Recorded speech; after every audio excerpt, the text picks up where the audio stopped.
changing Gotti's routine at his new headquarters, the Ravenite. They can still see him coming and going and can catch some conversations. But every so often, Gotti's voice disappears. It became apparent he was going someplace else within that building, where we couldn't see, obviously, to have some conversations. Where is Gotti going to hold these conversations? January the 23rd, 1989. For the third time since Castellano's murder, Gotti is indicted, this time by the state of New York. He's accused of ordering an attack on a carpenters' union boss named John O'Connor. FBI investigators are still building their own federal case against Gotti. Agents don't think much of the state's main evidence, a set of 3-year-old audio tapes from Gotti's former headquarters in Queens. We had those tapes, and the tapes were very difficult to hear, and we didn't think they were really going to be able to ultimately deliver what the state needed to convict John. In court, the DA plays one recording in which Gotti is heard telling an associate O'Connor's name and address. John O'Connor, 608, at 16-something Broadway. But in another recording, his words are more difficult to discern. The state argues that Gotti is saying, "We're gonna bust him up," meaning he is going after O'Connor. Defense lawyer Bruce Cutler insists the tapes are largely inaudible, accusing investigators of creating their own interpretation to make a case against Gotti. You say you heard that on the tape, right? Yes, sir. Do you know what was in Mr. Gotti's mind when he said that? Yes, sir. You read his mind? I think it's fairly obvious. Do you know what's in his mind now, Investigator Wright? No, sir, I do not. Take a look at him and tell me what he's thinking about. I wish I knew. The defense also has a powerful witness, the alleged victim himself, union boss John O'Connor, who takes the stand and insists he has no idea who attacked him. February the 9th, 1990. The verdict is broadcast live on TV. Do you find the defendant, John Gotti, guilty or not guilty? Not guilty. For the third time in 4 years, Gotti has beaten the rap and goes free. He returns to the Ravenite, where he is mobbed by fans and reporters. Once again, the press portrays him as a celebrity mobster whose guile and charisma put him above the reach of the law. That week, Daily News reporter Jerry Capisi interviews the head of the FBI's organized crime unit, Jules Bonavolonta. He said John Gotti knows that he hasn't been prosecuted yet by the full force of the FBI. When that happens, he won't be acquitted and he'll go down for the count. Why is the FBI so confident? December the 11th, 1990, 10 months after the latest not guilty verdict. FBI agents and New York police detectives raid the Ravenite, arresting Gotti and his top lieutenants, Frankie Locascio, and Sammy the Bull Gravano. The men face racketeering charges that include allegations of murder. Special Agent George Gabriel is assigned to transport the Teflon Don to the FBI's Manhattan office. In the car, Gotti brags that he'll beat this case too. I said, well, that's been your luck in the past, but I don't necessarily think it's going to hold true.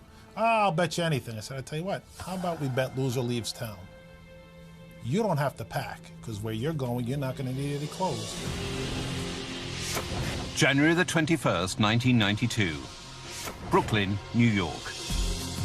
After walking away victorious from 3 successive trials, Gotti is back in court for what's called the gangster case of the century. Gotti and his 2 top lieutenants, Frank Locascio and Sammy Gravano, now face a host of federal charges. Among them, the assassination of previous Gambino crime boss Paul Castellano. February the 17th, 1992.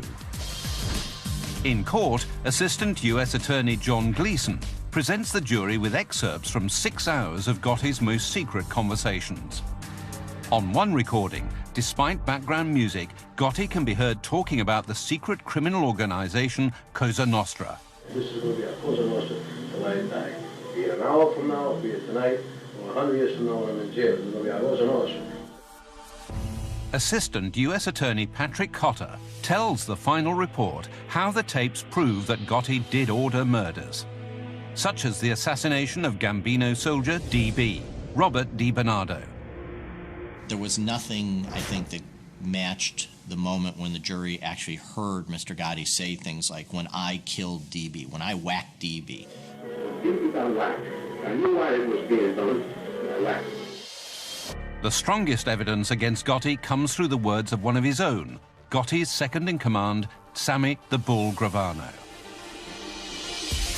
On March the 2nd, Gravano takes the stand. He has agreed to testify about mob secrets in exchange for a reduced sentence and the witness protection program. It is the first time ever that such a high-level mafia insider has agreed to break the mob's sacred code of omerta, or silence, and testify against his own boss. But after so many earlier Gotti legal victories, why would Gravano now break the mafia oath and turn against Gotti? For 9 days, Sammy the Bull reveals the inside story of the Gambino family's criminal activities. He admits ties to 19 murders, including the Castellano hit, which he says was ordered by Gotti.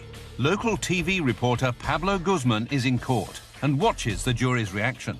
This wasn't the guy that they wanted to invite for Thanksgiving dinner. You didn't like this guy. But it was the kind of that thing where you can't really turn away from looking at the train wreck. On cross-examination, the defense attacks Gravano's credibility, accusing him of telling lies to avoid prosecution for his violent past. In light of his previous criminal record, how can the jury trust Gravano's testimony? April the 2nd, 1992.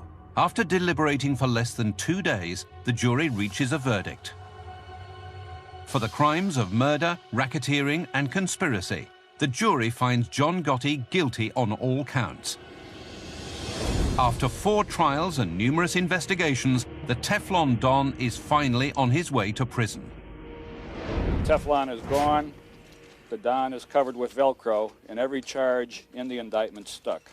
The mob, as we have known it, is on the way out. Government officials predict John Gotti's trip to prison will be one of many more for the mob.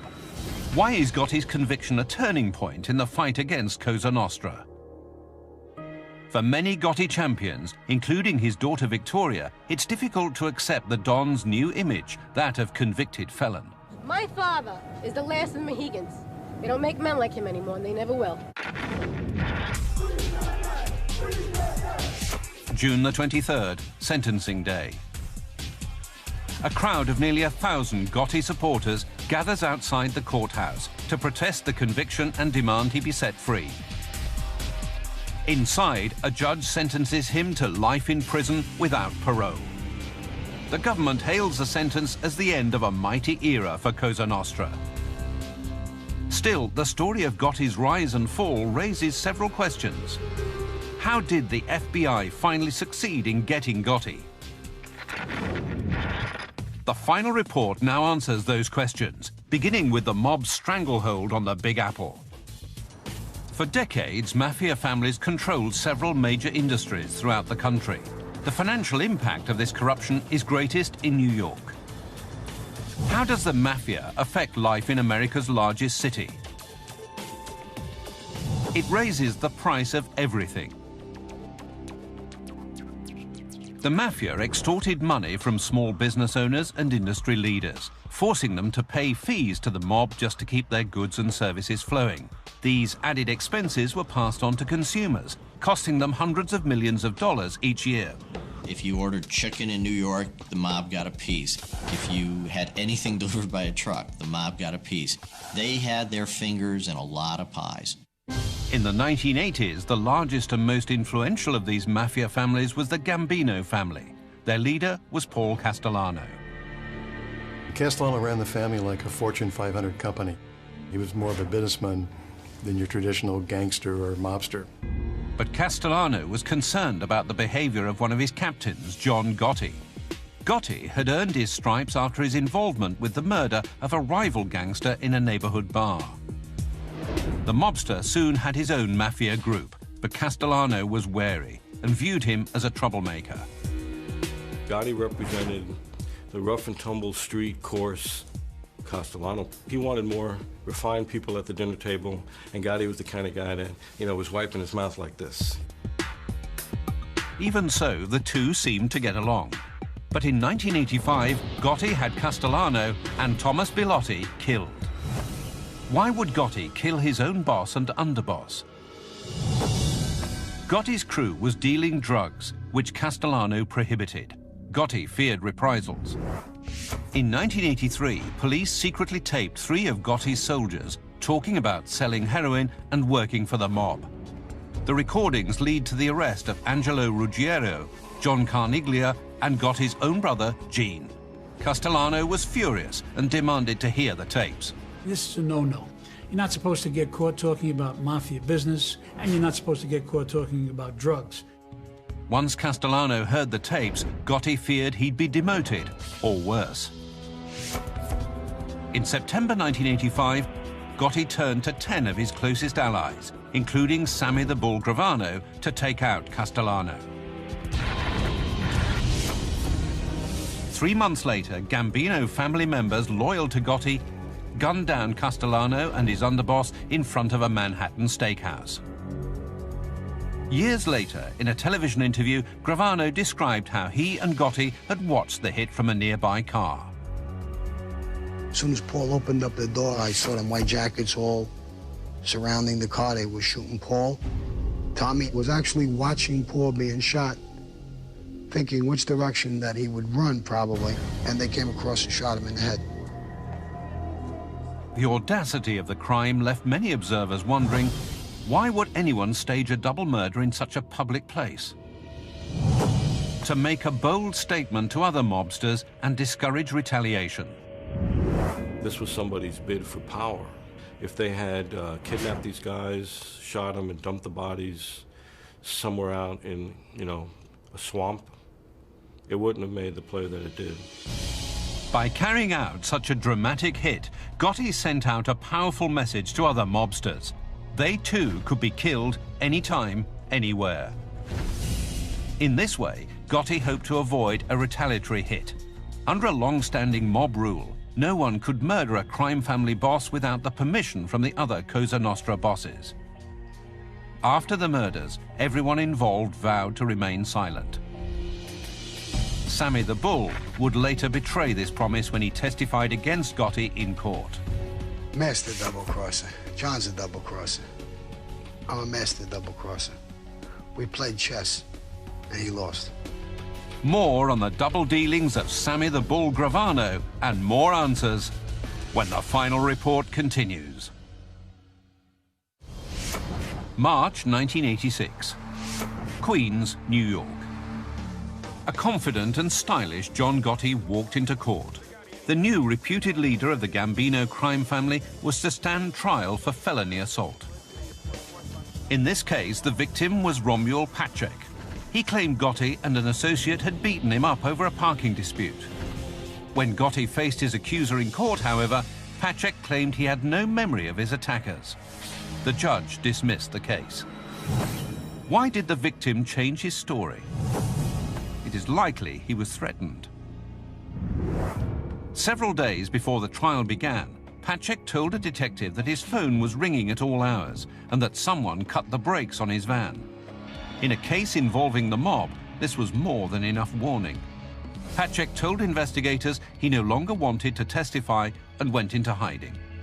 Prosecutors forced him to take the stand, but ultimately Paczek's fear of mob retribution prompted him to claim he'd forgotten the identity of his attackers.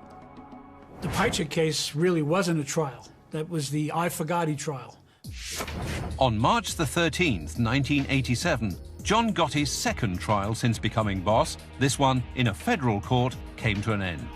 Once again, the mob boss had beaten the rap. After a 6-month trial, he was acquitted on all charges. Why did the jury find Gotti not guilty? Because the case was fixed.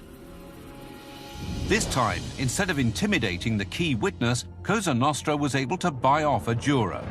Sammy Gravano was the fixer.